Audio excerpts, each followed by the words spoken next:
नमस्कार बहनों, आप सभी का आशा संवाद में हार्दिक स्वागत है। आज हम एक ऐसे विषय पर चर्चा करेंगे जो डिजिटल तकनीक के बढ़ते उपयोग और मोबाइल के इस्तेमाल के कारण अत्यंत आवश्यक हो गया है। आज का हमारा विषय है साइबर धोखाधड़ी और ऑनलाइन सुरक्षा। डिजिटल लेन देन और सोशल मीडिया के दौर में साइबर फ्रॉड या ऑनलाइन ठगी केवल शहरों तक सीमित नहीं रही है, बल्कि ग्रामीण क्षेत्रों में भी तेजी से बढ़ रही है। आशा बहनें स्वयं डिजिटल टूल्स का उपयोग करती हैं और समुदाय के सीधे संपर्क में रहती हैं। सही समय पर जागरूकता, सही जानकारी और सतर्कता से हम स्वयं को और अपने गांव के परिवारों को साइबर अपराध से सुरक्षित रख सकते हैं। तो आइए इस महत्वपूर्ण विषय की शुरुआत करते हैं। अब हम आमंत्रित करते हैं राज्य साइबर सेल के पुलिस अधीक्षक श्री प्रणय नागवंशी को। सर, आपका आशा संवाद में हार्दिक स्वागत है। नमस्कार आशा बहने, स्टेट साइबर पुलिस की ओर से आप सब लोगों का स्वागत करता हूं। आज हम बात करेंगे साइबर अपराध के संबंध में। मेरा आप सभी से निवेदन है कि सभी अपने आसपास सभी लोगों को आप ये समझाएं, ये जानकारी दें कि किसी भी प्रकार के साइबर अपराध में ना आए। कोई भी व्यक्ति अगर आपको डरा कर डिजिटल अरेस्ट करना चाहता है तो इस तरह की कोई कानूनी प्रक्रिया नहीं होती है। कोई भी व्यक्ति अगर आपको कोई झांसा दे रहा है, कोई ऐसी सेवा देने की कोशिश कर रहा है जो व्यक्ति वो नहीं कर सकता है, तो कृपया करके उसके झांसे में ना आए। किसी भी प्रकार के साइबर अपराध से बच के रहें। कोई भी साइबर अपराध होने पे एक नंबर आप सभी लोग याद कर लें, वो नंबर है 1930। मैं वो नंबर दोबारा दोहराता हूँ, 1930। किसी भी साइबर अपराध होने पे तत्काल इस नंबर पे फ़ोन लगाएं अथवा cybercrime.gov.in इस वेबसाइट पे भी जाके आप अपना अपराध या आपके साथ हुई घटना को पंजीबद्ध करा सकते हैं। सभी से मैं फिर से निवेदन करता हूँ कि सभी लोग साइबर अपराध से सुरक्षित रहें, सतर्क रहें, सजग रहें। धन्यवाद सर। अब हम सभी जानेंगे कि साइबर अपराध से कैसे स्वयं को और अपने आसपास के लोगों को सुरक्षित करें। आज इंटरनेट हमारी जिंदगी का अहम हिस्सा बन चुका है, लेकिन इसके साथ एक खतरा भी तेजी से बढ़ रहा है, साइबर अपराध। और सबसे ज्यादा निशाना बन रही हैं महिलाएं और बच्चे। राष्ट्रीय अपराध रिकॉर्ड ब्यूरो यानी NCRB के अनुसार भारत में वर्ष 2022 में साइबर अपराध के लगभग 66,000 मामले दर्ज हुए थे। वहीं वर्ष 2023 में यह संख्या बढ़कर 86,000 से अधिक हो गई, यानी सिर्फ एक साल में 31% से ज्यादा की बढ़ोतरी। यह आंकड़ा बताता है कि साइबर अपराध अब सिर्फ ऑनलाइन समस्या नहीं, बल्कि सामाजिक चिंता का विषय बन चुका है।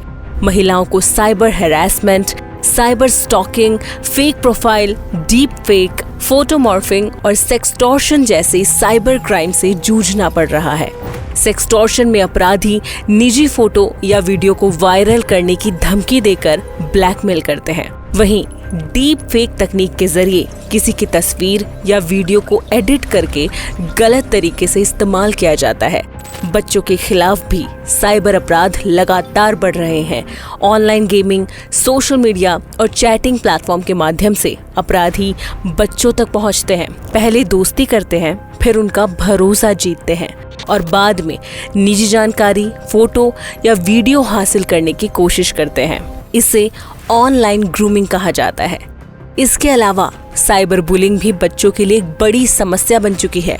किसी का मजाक उड़ाना, अपमान करना या सोशल मीडिया पर परेशान करना भी अपराध की श्रेणी में आता है। तो बचाव कैसे करें? अपनी निजी जानकारी, फोटो और वीडियो किसी अनजान व्यक्ति के साथ साझा न करें। सोशल मीडिया अकाउंट को प्राइवेट रखें। मजबूत पासवर्ड और 2 फैक्टर ऑथेंटिकेशन का इस्तेमाल करें। अनजान लिंक पर क्लिक करने से बचें। माता पिता बच्चों की ऑनलाइन गतिविधियों पर नजर रखें और उन्हें साइबर सुरक्षा के बारे में जागरूक करें। अगर कोई ऑनलाइन ब्लैकमेल करे, धमकी दे या परेशान करे तो घबराएं नहीं। इसके बारे में अपने माता पिता, टीचर्स या फिर सीधे पुलिस को इस घटनाक्रम के बारे में जानकारी दें। स्क्रीनशॉट और सभी सबूत सुरक्षित रखें और तुरंत राष्ट्रीय साइबर अपराध पोर्टल cybercrime.gov.in या हेल्पलाइन नंबर 1930 पर शिकायत दर्ज करें। याद रखिए, एक क्लिक की लापरवाही बड़ा नुकसान पहुंचा सकती है। इसलिए जागरूक रहें, सतर्क रहें और सुरक्षित डिजिटल भारत के निर्माण में अपना योगदान दें। Money restoration module.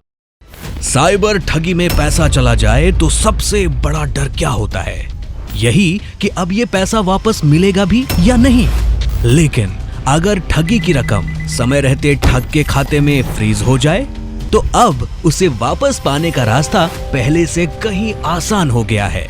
गृह मंत्रालय ने मनी रिस्टोरेशन मॉड्यूल यानी MRM शुरू किया है। इसके जरिए साइबर ठगी के पीड़ित घर बैठे फंसी हुई रकम वापस पाने के लिए ऑनलाइन आवेदन कर सकते हैं।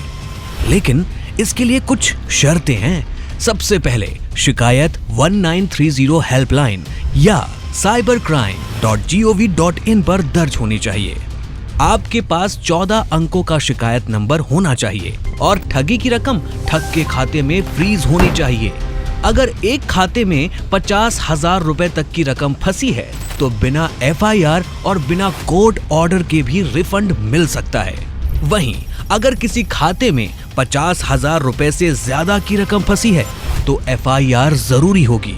आवेदन करने के लिए MRM पोर्टल पर जाएं, मोबाइल नंबर से लॉगिन करें, शिकायत नंबर दर्ज करें, पैन कार्ड और बैंक डिटेल्स अपलोड करें और रिफंड रिक्वेस्ट सबमिट कर दें। याद रखिए, साइबर ठगी होने पर हर मिनट कीमती होता है, इसीलिए ठगी का पता चलते ही तुरंत 1930 पर कॉल करें या साइबर क्राइम पोर्टल पर शिकायत करें। आपकी तेजी ही आपका पैसा वापस दिला सकती है। E0FIR। सिर्फ एक क्लिक और आपकी मेहनत की कमाई खाते से गायब। कई बार लोगों को साइबर ठगी का पता तब चलता है जब पैसा अकाउंट से निकल चुका होता है। ऐसे मामलों से निपटने के लिए मध्य प्रदेश में E0FIR की शुरुआत हो चुकी है। बस 1930 हेल्पलाइन या साइबर क्राइम पोर्टल पर शिकायत करें। अगर मामला 1 लाख रुपए से ज्यादा के फ्रॉड का हुआ तो शिकायत सीधे E0FIR में बदलकर संबंधित थाने तक पहुंच जाएगी। ये कदम इसलिए जरूरी था क्योंकि ऑनलाइन ठगी, फर्जी सिम कार्ड, फर्जी बैंक खाते और सोशल मीडिया के जरिए होने वाले साइबर अपराध लगातार बढ़ रहे हैं। इसी चुनौती से निपटने के लिए मध्य प्रदेश पुलिस कई मोर्चों पर काम कर रही है। फर्जी सिम कार्ड के खिलाफ ऑपरेशन फास्ट और फेस चलाए गए, लाखों संदिग्ध सिम कार्डों की पहचान की गई और कई आरोपियों को गिरफ्तार किया गया। वहीं फर्जी बैंक खातों पर कार्रवाई के लिए ऑपरेशन मैट्रिक्स चलाया गया, जिसमें लाखों संदिग्ध खातों को चिन्हित किया गया और साइबर ठगी के पूरे नेटवर्क पर चोट की गई।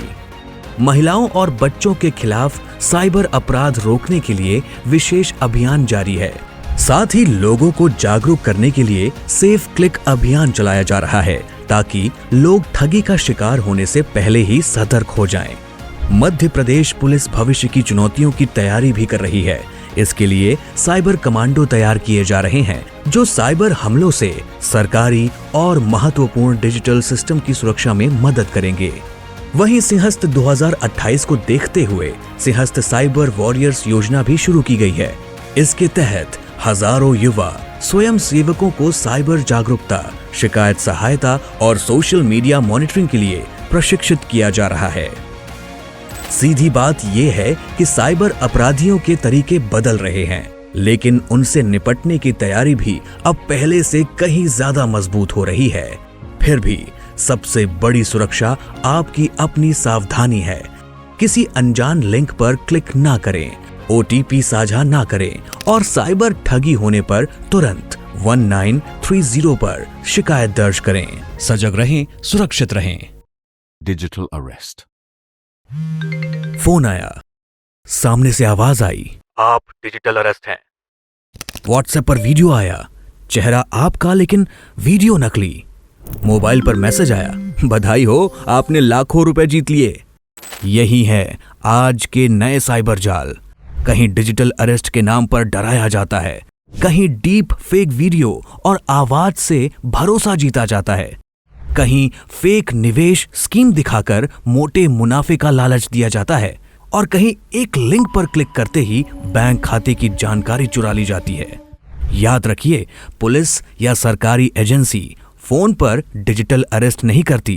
अनजान वीडियो, कॉल या मैसेज पर तुरंत भरोसा मत कीजिए।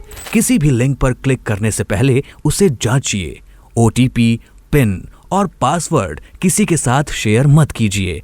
और अगर साइबर ठगी का शक भी हो तो तुरंत 1930 पर कॉल कीजिए या साइबर क्राइम पोर्टल पर शिकायत दर्ज कराइए। सावधान रहिए, क्योंकि साइबर ठगों के तरीके बदल रहे हैं, लेकिन आपकी सतर्कता ही सबसे बड़ी सुरक्षा है। तो इस वीडियो से हमने जाना कि ओटीपी शेयर न करने और अनजान लिंक पर क्लिक न करने जैसी थोड़ी सी सावधानी से बड़े वित्तीय नुकसान और साइबर ठगी से बचा जा सकता है। अब हम देखेंगे हमारे बीच की पन्ना जिले की आशा पर्यवेक्षक बहन श्रीमती रेखा द्विवेदी की प्रेरक कहानी, जिनकी सजगता से गांव में विकृति से ग्रस्त बालक का शासन एवं प्रशासन के सहयोग से न केवल एम्स भोपाल में उपचार कराया गया, बल्कि उसके परिवार को सामूहिक रूप से आर्थिक सहयोग भी किया। आशा कार्यकर्ता गांव में दैनिक भ्रमण करने पहुंची थीं। इसी दौरान उनकी नजर पास में बनी एक जर्जर झोपड़ी पर पड़ी। सामने 6 वर्षीय बालक असहनीय दर्द से कराह रहा था। पूछने पर माता पिता ने बताया, 3 साल से बेटा इसी दर्द में जी रहा है। उसकी आंत मलाशय से बाहर निकल आती है। इलाज के लिए जो कुछ था सब बेच दिया। अब न पैसे बचे हैं और न ही कोई उम्मीद। आशा कार्यकर्ता ने उसी समय आशा पर्यवेक्षक श्रीमती रेखा द्विवेदी को पूरी जानकारी दी। सूचना मिलते ही आशा पर्यवेक्षक कठिन जंगली रास्तों से होकर पहुंची। बच्चे की स्थिति की जानकारी बीएमओ को दी। उन्होंने बालक को तत्काल अस्पताल लाने के निर्देश दिए।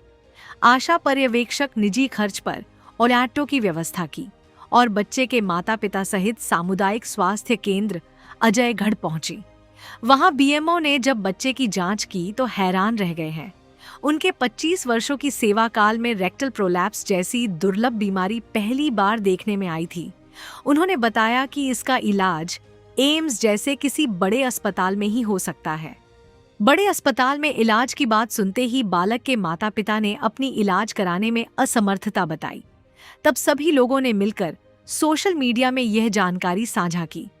कलेक्टर श्रीमती उषा परमार ने तत्काल सीएमएचओ को बालक को एम्बुलेंस से एम्स भोपाल रेफर करने तथा रोगी कल्याण समिति से 10,000 रुपए की सहायता राशि उपलब्ध करने के निर्देश दिए। सोशल मीडिया के माध्यम से यह जानकारी केंद्रीय सामाजिक न्याय एवं अधिकारिता मंत्री श्री वीरेंद्र कुमार तक पहुंची। उन्होंने परिवार से व्यक्तिगत रूप से बात कर हर संभव मदद का भरोसा दिया। एम्स भोपाल में अधीक्षक को पत्र लिखकर उपचार की समुचित व्यवस्था के निर्देश दिए। श्रीमती रेखा द्विवेदी परिवार के साथ एम्बुलेंस से पन्ना जिला अस्पताल आईं। उन्होंने समाज से प्राप्त सहयोग राशि दी, जिससे परिवार भोपाल में अपना खर्च चला सके। एम्स भोपाल पहुंचने के बाद भी आशा एवं आशा पर्यवेक्षक लगातार फोन के माध्यम से परिवार का हौसला बढ़ाती रहीं। एम्स भोपाल के विशेषज्ञ चिकित्सकों ने बच्चे का सफल ऑपरेशन किया। एम्स से डिस्चार्ज होकर पन्ना वापस आने के बाद बालक को एनआरसी वार्ड में भर्ती कर कुपोषण का उपचार भी प्रारंभ किया गया। आज उस बालक एवं परिवार की मुस्कान मानवता, संवेदनशीलता, सेवा, समर्पण और सामूहिक प्रयास की सबसे सुंदर जीत का प्रतीक है। अब समय है प्रश्नोत्तर सत्र का, जिसमें पिछले एपिसोड में हमारी आशा बहनों द्वारा पूछे गए प्रश्नों के जवाब देने के लिए हमारे बीच उपस्थित है डॉक्टर हिमांशु जायसवाल, उपसंचालक राष्ट्रीय वेक्टर बॉर्न नियंत्रण कार्यक्रम। सर, आपका आशा संवाद में पुनः स्वागत है। सागर जिले के विकास खंड रहली के ग्राम चांदपुर की आशा श्रीमती उर्मिला अहिरवार का प्रश्न है कि अभी बारिश के मौसम में बहुत ज्यादा बीमारी फैल रही है और सड़कों एवं अन्य जगह पर पानी रुका हुआ है, इसका निदान कैसे करें? जब पानी जमा होता है किसी स्थान पर तो हमारे पास 3 से 4 विकल्प मौजूद होते हैं। सर्वप्रथम तो हम पानी की निकासी कर दें, मतलब हम ऐसी कुछ कोशिश करें, या तो नाली बना दें, उसमें ढलान की तरफ कुछ ऐसा निकासी कर दें ताकि पानी चलता रहे, बहता रहे। अगर पानी रुकेगा तो उसमें मच्छर अंडे देंगे, अगर पानी चलता रहेगा, बहता रहेगा तो उसमें अंडे नहीं देंगे। दूसरा, हम पानी के अंदर कोई जला हुआ तेल डाल सकते हैं। हमने देखा होगा हमारे जो मैकेनिक की दुकानें होती हैं, उसमें इंजन का जला हुआ ऑयल मौजूद रहता है, जो अक्सर जो है वो ख़राब हो या फेंका हुआ जाता है। उसका तेल यहाँ इकट्ठा कर लें और अपने गाँव में जहाँ जहाँ पर भी ऐसा पानी रुका हुआ हो वहाँ पर थोड़ा सा 5-10 ml तेल डाल सकते हैं, जिससे एक पतली सी लेयर बन जाएगी और मच्छर उसमें अंडे ना दे पाएंगे। चौथा, अगर कोई बड़ी जगह है तो हम उसमें केमिकल डाल सकते हैं, गम्बूजिया मछली ऐसी चीज़ें भी डाल सकते हैं। पर ज़्यादातर मैंने देखा गया है कि हम निकासी कर दें और जला हुआ तेल डाल दें तो संपूर्ण निदान कर सकते हैं।